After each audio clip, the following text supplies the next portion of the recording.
I'm gonna be honest, I hate PCVR, so you might be wondering why I'm even doing a video on PCVR, but that's because there's just one thing that you will never be able to do on standalone headsets, and that is sim racing.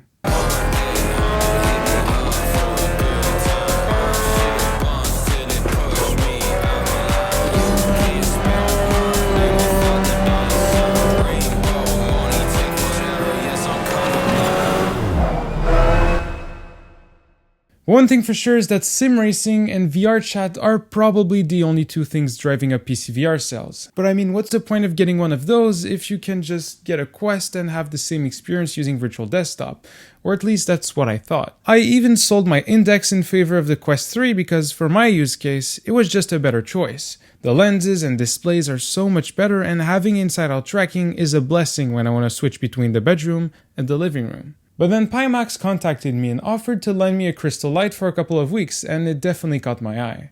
I mean, on paper, it's a sim racing beast. High-resolution displays, mini LED backlighting, better FOV, even inside-out tracking, one of the things that made the Index a deal-breaker for me. So I said yes, and here it is.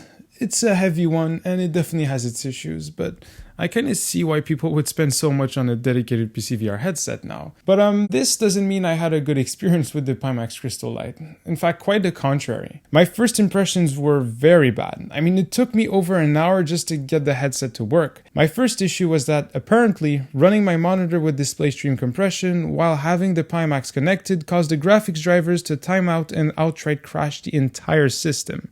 But this might be more of an issue with AMD than Pimax. It took me 4 tries to successfully do the firmware update of the headset, and then I was ready. I put on the headset, and wow, it was causing me so much eye strain. My vision was still blurry for a couple of minutes after removing it.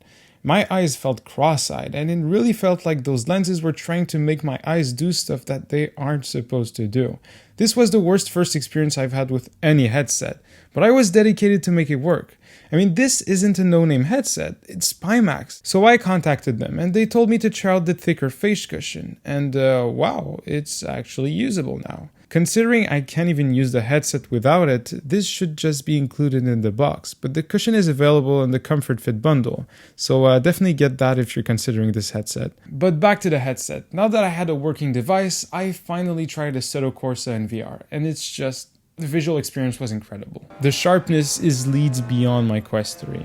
It's really good. Having a dedicated headset that doesn't need special software for PCVR and doesn't need to be charged is really convenient as well. I can get a really simple setup where the only thing I need to do to start racing is just start the game and center my view. Having a wired setup also avoids the occasional stutters I get from my Quest 3 on virtual desktop.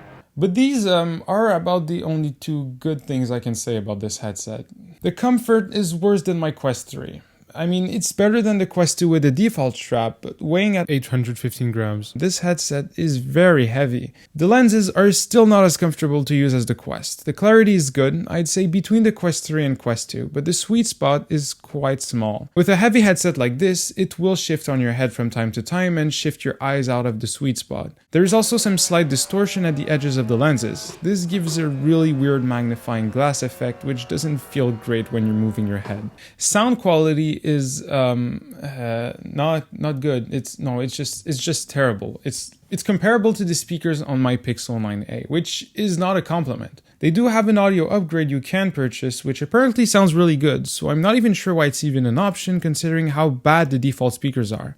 At that price, they really should be bundled in instead of costing an additional $100 US.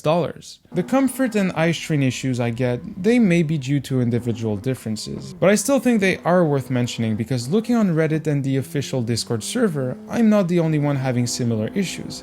I recommend getting this headset somewhere where you can return it because if you have these kinds of comfort issues and you can't solve them after a week, it definitely isn't worth an upgrade.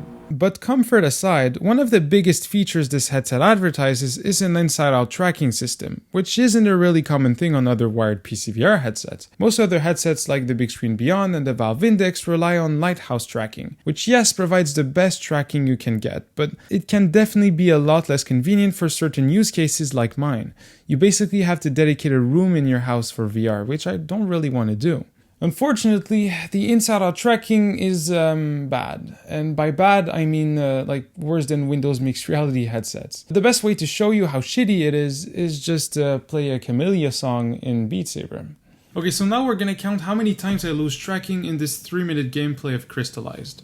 1, 2, 3, 4, 5, 6, 7, 8, 9, 10, 11 times. You probably didn't see much, so let's look at a clip in slow motion. So here we have the Quest 3 on the right and the Crystal Light on the left, and look at how choppy the Crystal Light is compared to the Quest. Like, this is practically unplayable for Beat Saber. And you might be thinking, maybe the lighting was bad. The lighting could not be better here. But you know, the controller tracking doesn't really matter because this is more of a sim racing focused headset. The thing is, the tracking quality of the controllers isn't the only issue with the whole tracking system. Sometimes the whole play space is like tilted on the side, which I don't know why is that an issue, and the head tracking latency is like a bit too high. So in Beat Saber, it looks like this when you play. I mean, this is how it feels in headset. And you can kind of notice it during sim racing, but it's not that much of an issue. Like, you can ignore it, I guess, but the thing is, this is not the only issue. Like, the whole tracking system feels underbaked. You remove the headset, you put it back in, this is what it does. I'm supposed to be in that house. This is the center of the play space. If I recenter my view right now... Oh, no.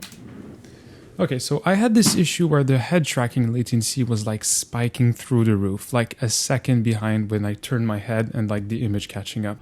Like, look at this. I turn my head right now. There's like a second of latency. Which was honestly the most disorienting experience I've ever had in VR. So then I had to diagnose what was wrong, and I figured out that the minimum requirements for the Pimax Crystal Light is an i5 12th generation, which is exactly what I have in my PC, and that means I was CPU limited.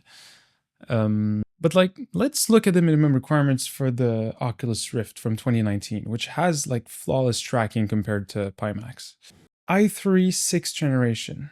So that's a tier below my CPU and 6 years behind. The tracking system should not take that much processing power for the tracking quality you're getting.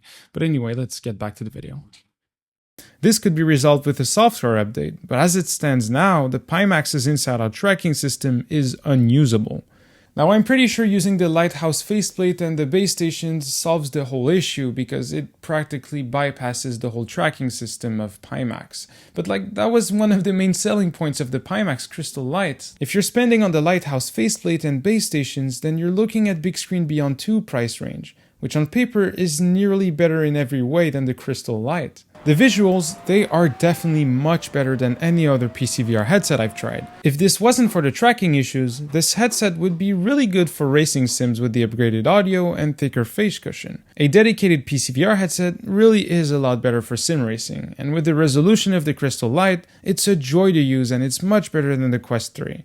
That is when it works. But for anything else, Beat Saber, VR Chat, even Half-Life Alyx, I'd easily pick my Quest over it. Even if I had a pretty mediocre experience with the Pimax, it kind of made me more interested in dedicated PC VR headsets. Seeing the quality from those displays, it's kind of hard going back to my Quest knowing how much better it could be. But anyway, that's pretty much it for me. If you're interested, there's a dead Discord server linked down below, so if you want. That's pretty much it. Thanks and peace.